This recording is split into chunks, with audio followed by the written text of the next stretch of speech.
Polito, Chimichukma, Yakoki, Shata Hatak, Dink Lasia.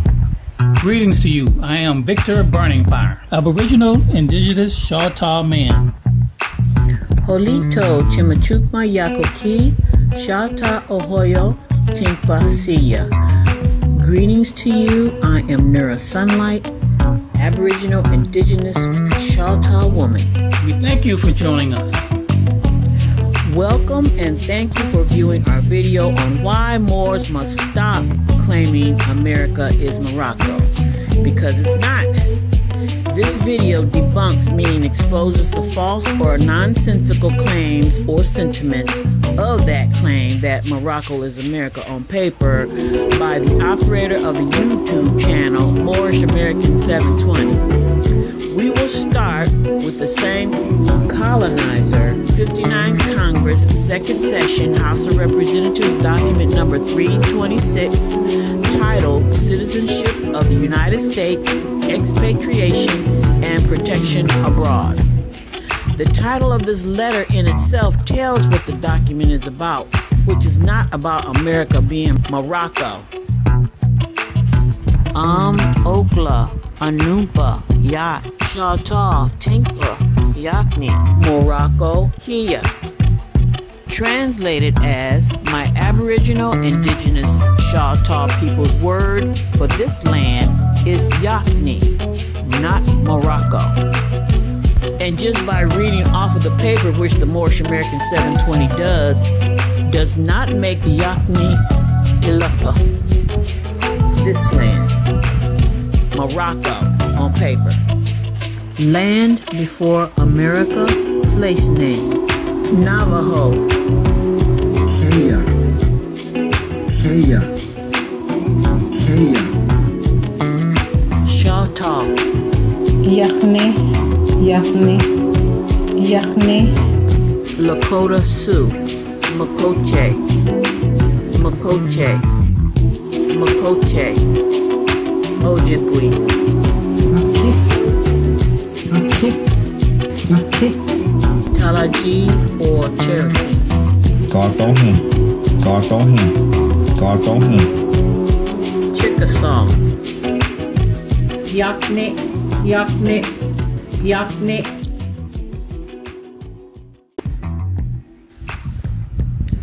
Either the people that think they are Moors spreading this misinformation and confusing the people do not comprehend the colonizers' congressional documents, or the people spreading this lie do comprehend and are indeed foreign Moorish colonizers, obviously deceiving the people to stay in occupation of Yakni, Ilumpa, this land, and they will stop it. First, we will cover very important definitions that deserve special attention in order to comprehend and know for yourselves what this man is reading, because he does not give any definitions whatsoever. Second, dates are extremely important in regards to historical account, record, or in other words, relations of chronicled events. Again, this man neglects to mention he just reads without comprehension. As usual, we will use the animated voice for clarity and better comprehension. Start definitions. Please be patient while we go through the boring parts of the definitions. These definitions, and word origins, are the core of comprehending the colonizers' congressional record in review. Start definitions. Black's Law Dictionary, revised 4th edition, and etymology, word origins. Abroad. In English Chancery law, means beyond the seas. Abroad refers to a foreign country, especially one across the sea or overseas. Citizenship. It's the status of being a citizen. So what is a citizen? A citizen is a member of a free city or jural society. Civitas. Civitas is French, Italian, and Latin for citadel. A fortress commanding a city. It's also Portuguese and Spanish for city. City. The condition or rights of a citizen, originally a walled town. Question. Who are the foreign Europeans to give Aboriginal Indigenous peoples rights on our own land? Answer: nobody. They must leave. Possessing all the rights and privileges which can be enjoyed by any person under its constitution and government, and subject to the corresponding duties. And subject is any person under control or dominion of another. Notice a stark contradiction in this European's legal definition. Even though the legal definition of the word free is not subject to the legal constraint of another, not subject to the dominion of another, not compelled to involuntary servitude, as in their citizens are members of a free city or jural society, yet in the same definition of citizen, they are any person under its constitution and government, and subject. Repeat. Subject to the corresponding duties. Question.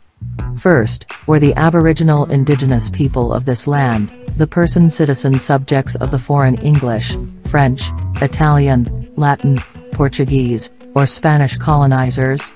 Answer: no, and we are still not by choice.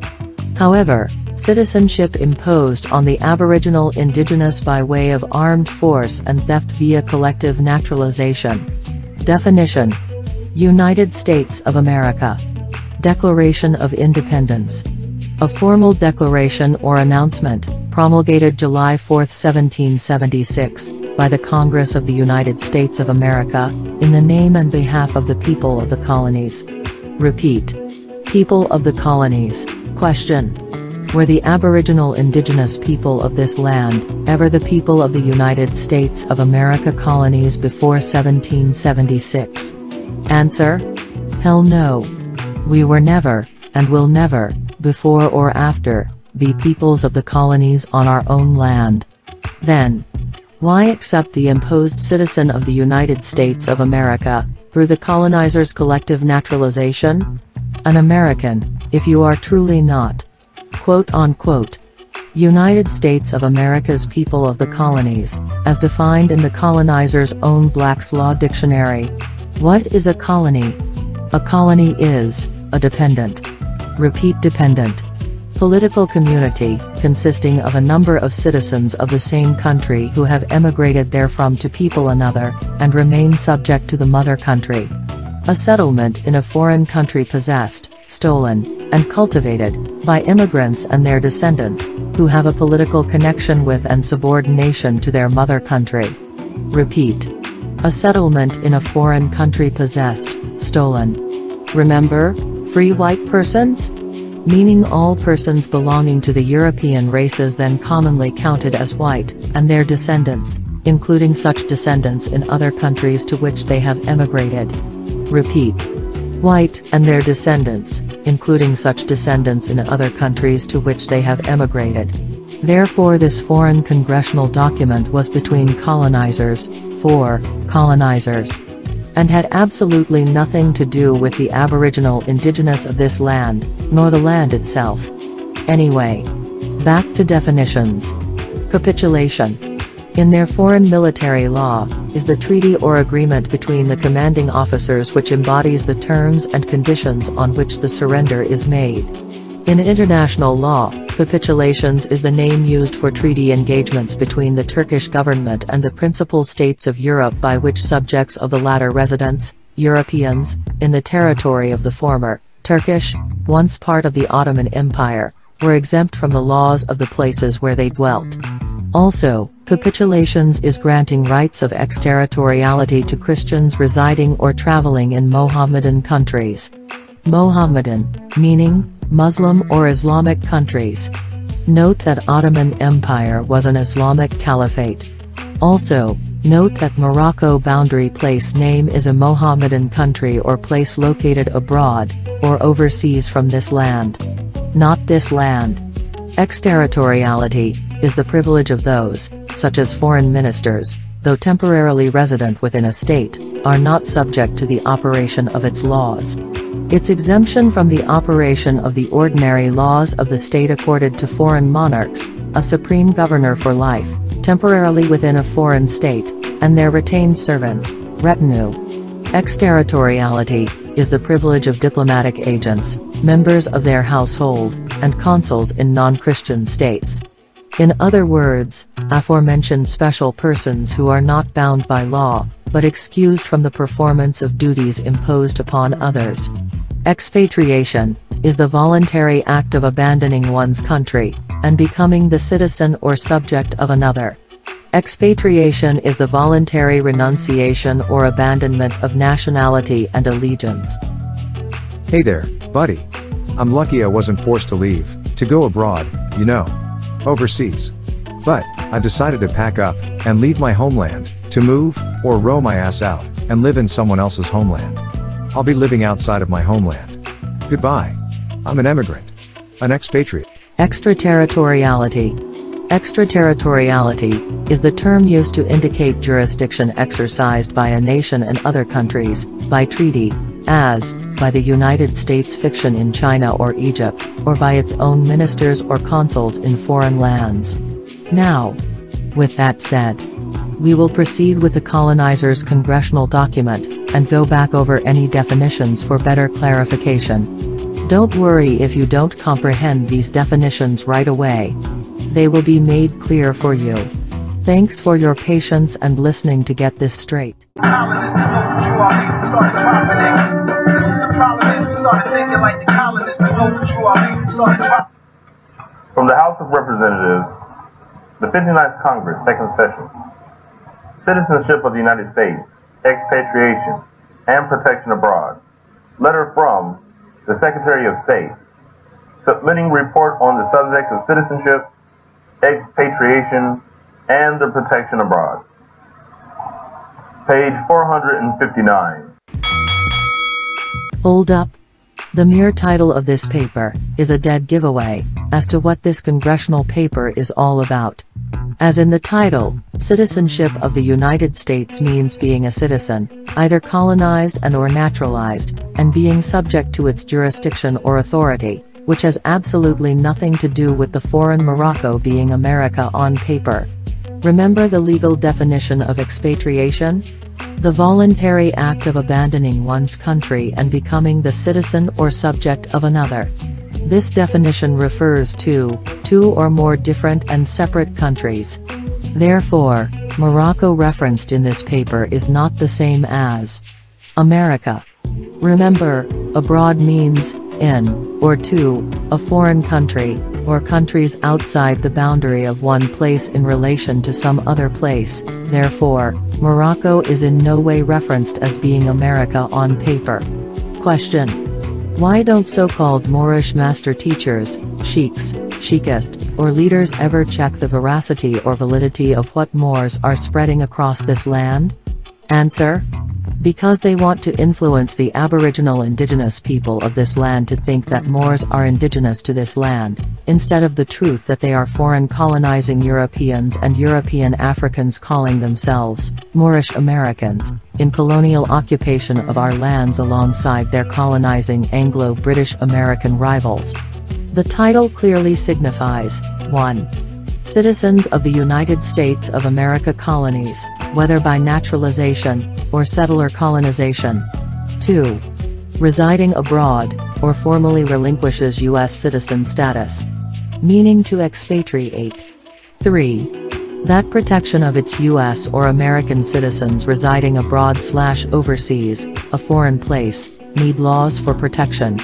You will see that the U.S. Committee of Foreign Affairs must report what protections, if any, will be provided for their American citizens living abroad in Morocco for legislative purposes for Congress. Examples of people residing within the territory of the Sultan of Morocco needing protection would be U.S. consuls, vice consuls or consular agents, their secretary, select interpreters, soldiers. These protected people are not subject to pay duty, taxes, etc., whatever, meaning extraterritoriality. Extraterritoriality is the state of being exempt from the jurisdiction of local law while in a foreign country, usually as the result of diplomatic negotiations. The Vienna Convention also lays out a few other important rules for embassies. The diplomats in the embassy are exempt from all taxes in the host country, the diplomats are allowed free movement around the host country, an embassy can have diplomatic couriers carrying diplomatic bags which cannot be seized or searched, diplomats are granted diplomatic immunity, the residences of diplomats are also treated as an extension of the embassy and cannot be entered without permission. Diplomats cannot work or earn profit when in their host country except for with the embassy, and then there are plenty of other, even more minor rules. First, we will see why the Moor skipped way down to page 459 before going over what was happening in 1906 to cause the United States Secretary of State to produce this document letter for Congress. So, before skipping all those pages, we will read significant excerpts of the first page that will clarify the core reason for this letter, that due to the Moor's poor reading comprehension, instead of grasping the real meaning and purpose of the document, he completely dismisses the center point in order to influence listeners to think Morocco is America on paper, or anywhere else, which is not true. Start read. Quote, Department of State, Washington, December 18, 1906. Sir, on the 13th of April, 1906, the Senate passed a joint resolution providing for a commission to examine into the subjects of citizenship of the United States, expatriation, and protection abroad, and to make a report and recommendations thereon, to be transmitted to Congress for its consideration. It is the opinion of the committee that legislation is required to settle some of the embarrassing questions that arise in reference to citizenship, expatriation and the protections of Americans abroad. We should be glad if the Secretary of State would select some of the gentlemen connected with the State Department who have given special attention to these subjects, have them prepare a report and propose legislation that could be considered by Congress at the next session. End quote. Pause read.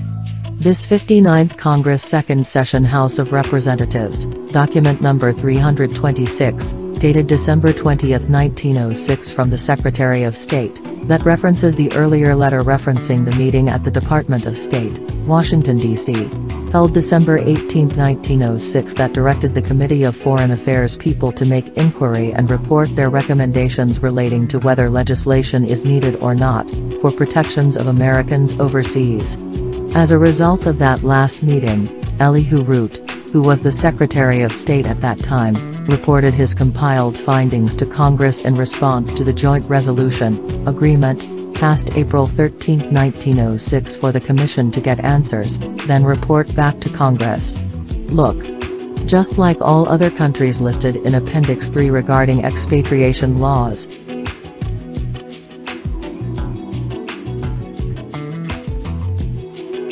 this Morocco letter is the required report back letter for Congress, as the result of their fact-finding meeting held August 3, 1906, at the American Legation Building in Tangier, Morocco. The legation is an elaborate Moorish-style building of stuccoed masonry that housed the American consulate overseas in Tangier, Morocco, and other Ottoman Empire countries. The legation building was abandoned as a diplomatic building. It became a museum, but over time it became neglected and threatened with demolition. It was presented to the United States in 1821 by Sultan Moulay Suleiman. During the First Barbary Wars between the United States and Ottoman Tripolitania, aka Regency of Tripoli, officially ruled by the Ottoman Empire, and the major base for the privateering activities of the North African corsairs/state pirates. The legation was a consular residence and office for the United States in Tangier, farthest west of Egypt, Morocco, far West Africa until 1956, when Morocco gained its independence from French colonization. Thus, all United States extraterritorial jurisdiction was abolished. Begin read. 199. Note from the Ambassador in Morocco, Canon, to Minister of Foreign Affairs Balafré. Rabat, October 6, 1956. Excellency, I have the honor to refer to the statement issued by the Department of State on January 26, 1956, announcing the intention of the United States government to relinquish its consular jurisdiction in Morocco at the appropriate time in keeping with the desire to modernize this aspect of the treaty relationship between Morocco and the United States. Page 542. It is the decision of my government to relinquish this day these consular jurisdictions which were accorded to the United States of America in a treaty of peace and friendship first concluded with Morocco in 1787 and renewed in 1836 and in the Act of Algeciras signed in 1906, as well as to cease to exercise jurisdiction over subjects of Morocco or others who may be designated as protégés under the Convention of Madrid signed in 1880. It is my understanding, however, that American protégés will have access to the same local courts as American citizens in accordance with the procedures followed in the past when capitulations have been relinquished. End read. So on, and so forth. Definition: protégé. One who is under the care or protection of another. One who is protected. A protectorate / or dependent territory, a vassal, or vassal state, or tributary state. In other words, one who has been colonized under a more powerful state, and who adheres to accepted specified obligations depending on the terms of their treaty arrangement. The more powerful state, or suzerainty, controls the foreign policy and relations of a vassal / tributary state. This also shows that America, place name, and Morocco, are two separate and foreign entities from each other. This shows that Morocco, once colonized via capitulation, surrender, gained its independence. Which is the reason that the U.S. relinquished its consular jurisdiction / authority. Also, shows that 1906 congressional letter for Morocco, before Morocco's 1912 colonization, and subsequent independence in 1956, had nothing to do with America being Morocco. Look. All Moors, spreading misinformation should refer to, CM Bays, AA 222141 for the relinquishment of U.S. consular jurisdiction overseas in Morocco. Notice. You must realize that dates are very, very important. Charles Mosley Bays. AA 222141 copyright certificate, to file his literature with the Library of Congress, was published in 1935, when the United States Code, Title 22, Chapter 2, and Section 141, etc., on U.S. consular judicial authority overseas in Morocco, was in full effect. However, Morocco became independent from Europe in 1956, making consular judicial authority in Morocco overseas obsolete, because U.S. authority was relinquished. Look. With or without Title 22, Chapter 2, Section 141, the Moors occupying North America never had any authority / jurisdiction anywhere whatsoever. You were, and are still, citizen subjects. And, after 1956, you were led astray, duped, bamboozled, hoodwinked. Section Morocco. Morocco.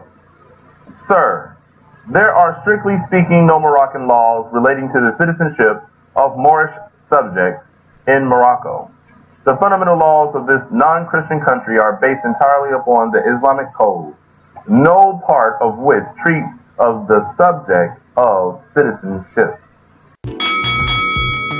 This means, by virtue of Islamic custom, Moroccan law, which is the Islamic code of Sharia, a body of religious law that forms a part of the Islamic tradition, does not deal with, or set forth in speech, or writing, or anything in its text, anything to do with, or references to, the Christian European construct of, quote-unquote, citizenship. Mr. Philip, Charged Affairs, translated business partner, to Mr. Root, Secretary of State, August 3, 1906. Again. Not that America is Morocco on paper. Page 460. There are, however, numerous treaties and conventions between the various Christian countries and the Moorish Empire, by means of which citizenship in this country is defined.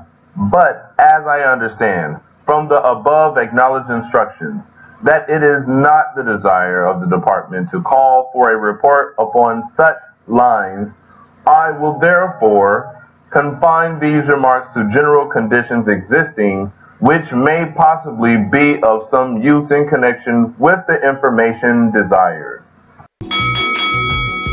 This means that treaties between Christian countries and the Moorish Empire, such as the Barbary Treaties of 1786 to 1816, and the 1787 Morocco Treaty, and Treaty of 1836 where quote-unquote, a citizen of the United States and a citizen of America is defined. However, in Morocco and other Barbary tribute treaties, a Moor is defined as, quote-unquote, subjects of these dominions. However, this report is not about that, it's about getting answers to questions regarding existing general conditions and protections of United States citizens abroad in Morocco. Again, not that America is Morocco on paper. Section 1. Citizenship in Morocco may be said to be governed by the laws pertaining to the same in other countries, with the exception that all persons residing in Morocco who cannot prove foreign citizenship or protection are considered ipso jure as Moorish subjects. This is saying that citizenship in Morocco is governed by extraterritorial laws, just like other foreign countries of the United States, but the difference is that, if anyone residing in Morocco is unable to prove that they have foreign protection, or that they are citizens of a foreign country, then they are counted as subjects of Morocco in accord with Morocco's Islamic Sharia law. A subject, not citizen. Meaning, under the rule of Morocco's government. Again, not that America is Morocco on paper.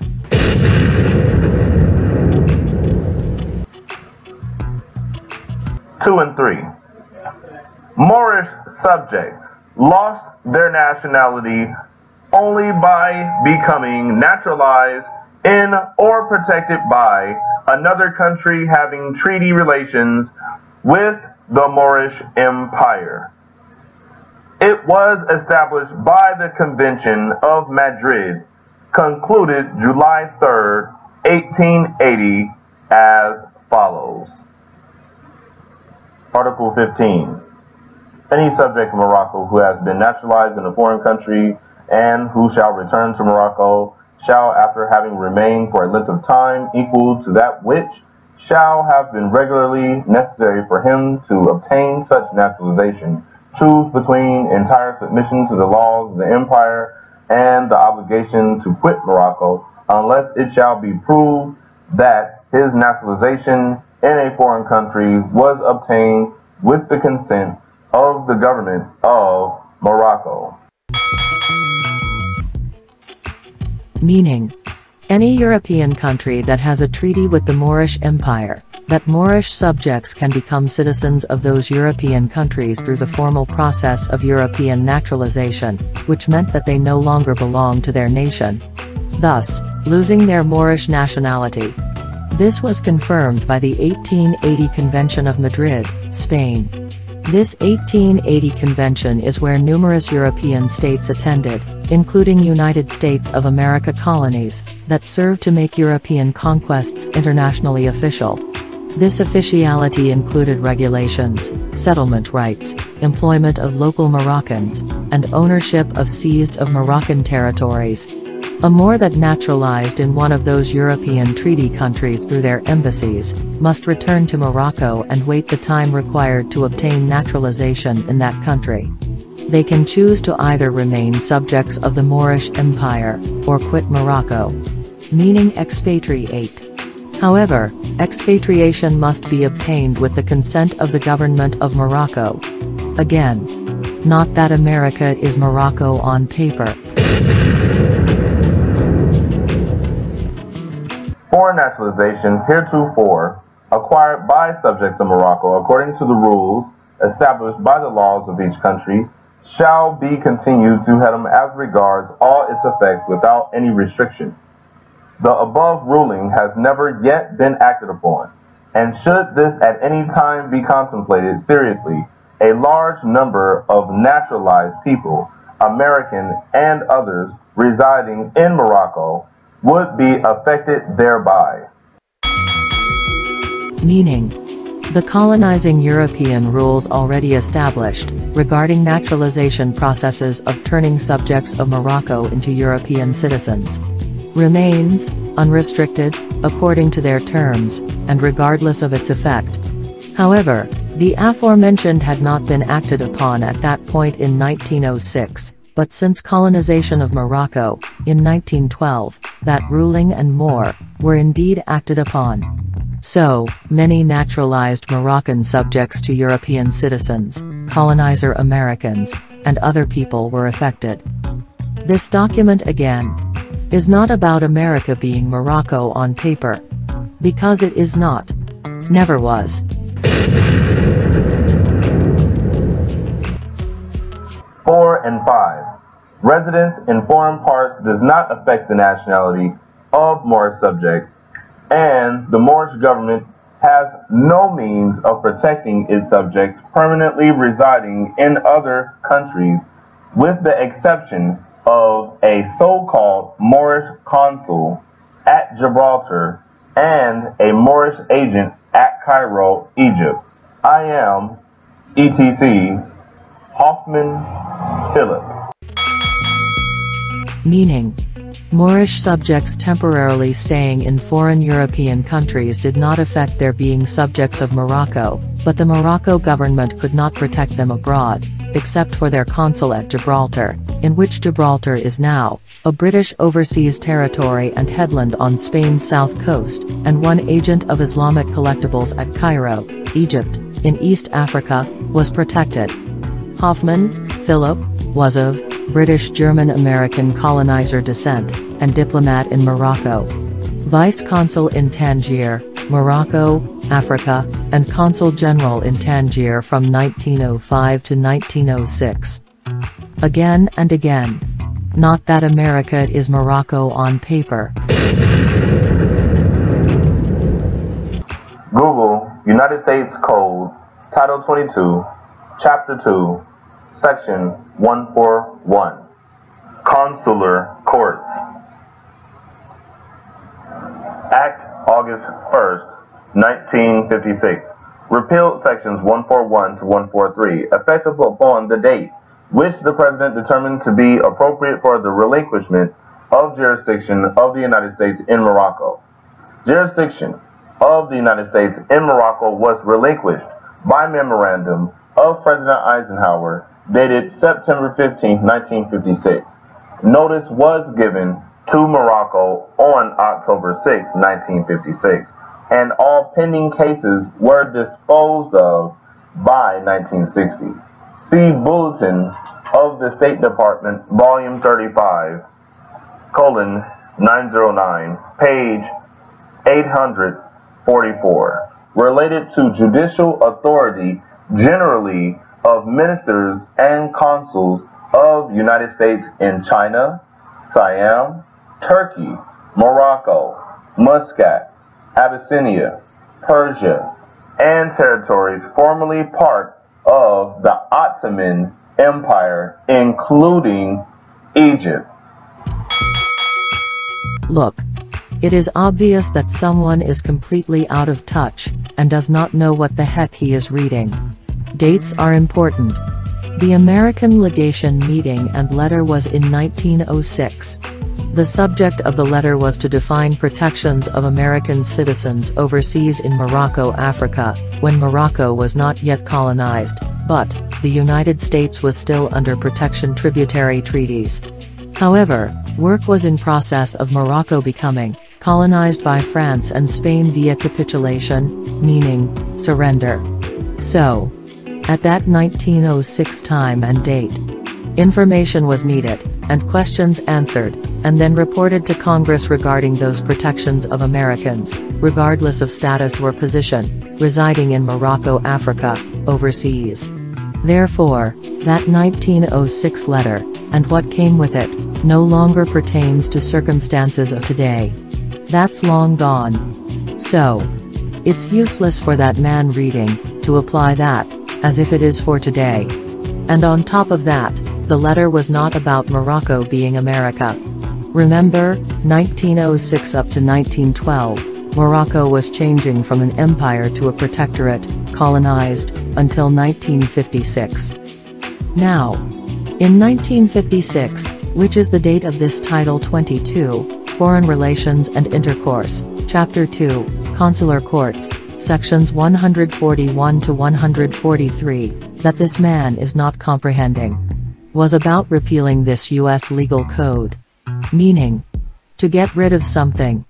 In this case, get rid of all judicial authority and duties of United States Minister and Consul in Morocco, Africa overseas. And to accomplish that, in accordance with the French and other European Christian countries. Look. The reason for Title 22 was because, in 1956, there were foreign policy changes, and changes to day-to-day foreign operations for the United States, after the withdrawal of France from Morocco in 1956. Meaning, Morocco's independence, meaning, Morocco was not colonized by France and Spain anymore.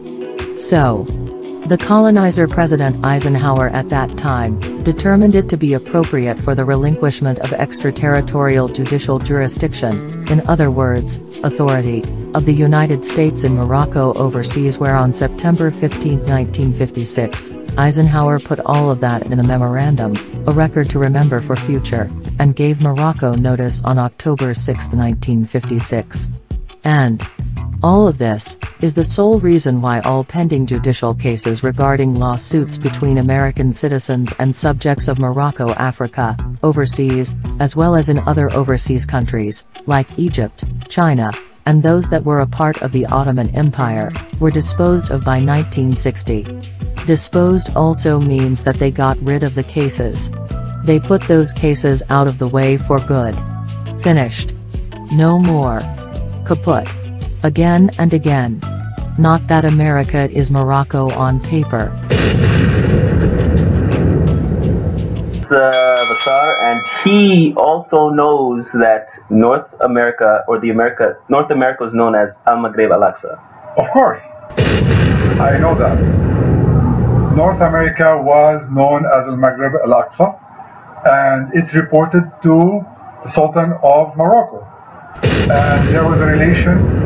This is why I needed to ask you, what's the relation between the first, colonials and the governors of Morocco, because they communicated, because on paper it was part of Greater Morocco.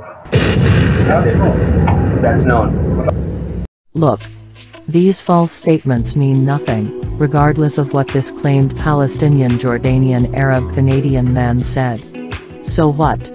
He allegedly graduated from the Colonizer College of Harvard. In 1900, almost 9 out of every 10 Americans were Caucasian, and most Americans considered themselves native white stock. The majority were descended from British settlers. At the apex of the colonial educational system were the colonial colleges. They all started as small liberal arts colleges bearing no resemblance to the modern university.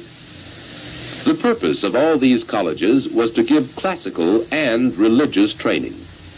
But some of them offered scientific as well as classical subjects. This was especially true of Pennsylvania. So what? He allegedly graduated from the Colonizer College of Harvard. Colonizers are expert liars. Whether the quote-unquote first colonials, meaning the first conquistador colonizers, or those thereafter, it does not matter. Turtle Island in Chata.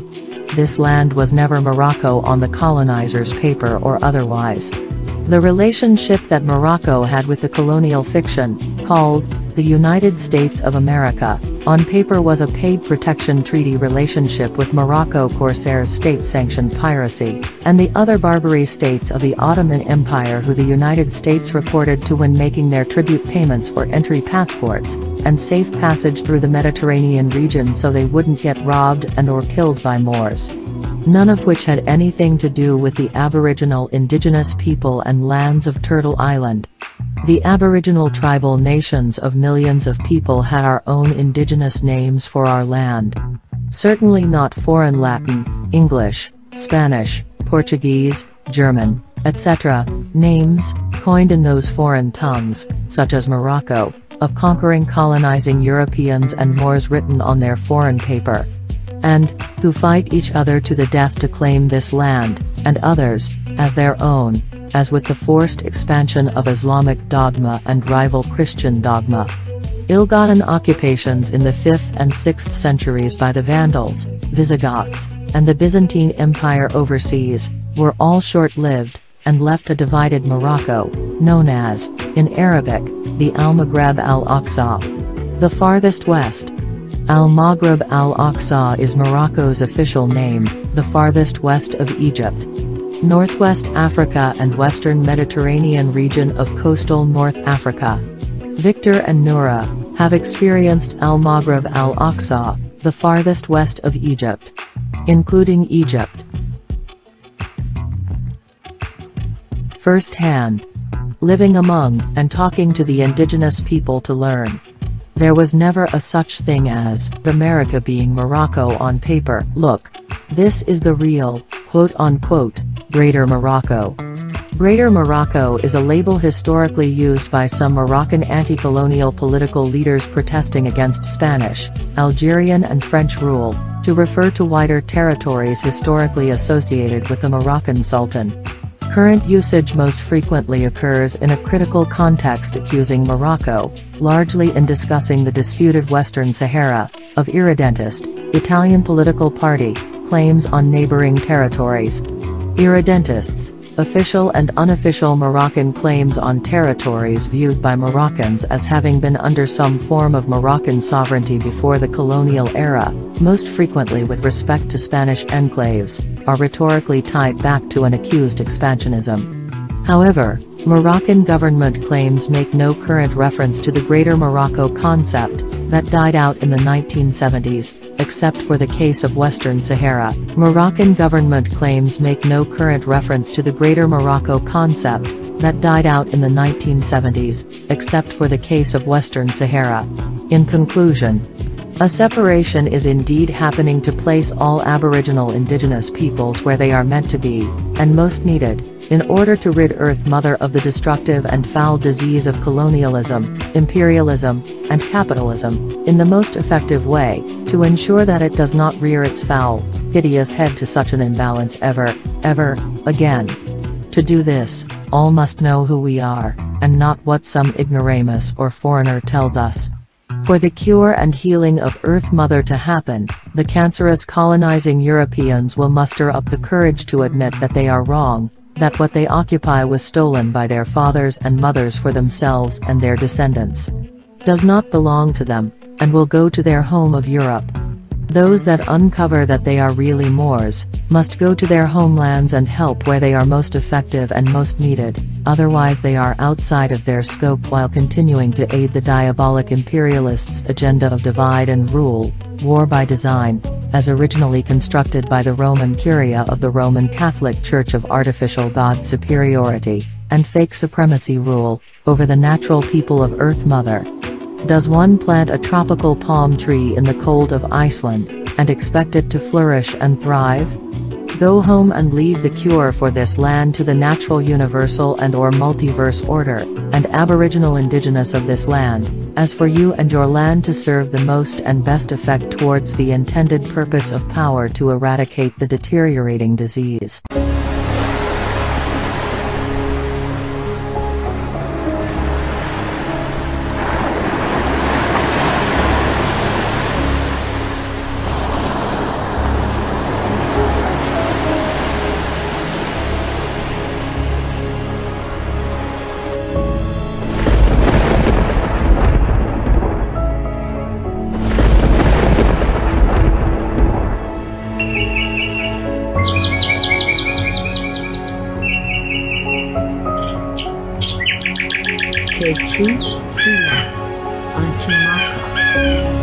I love you, Mother Earth.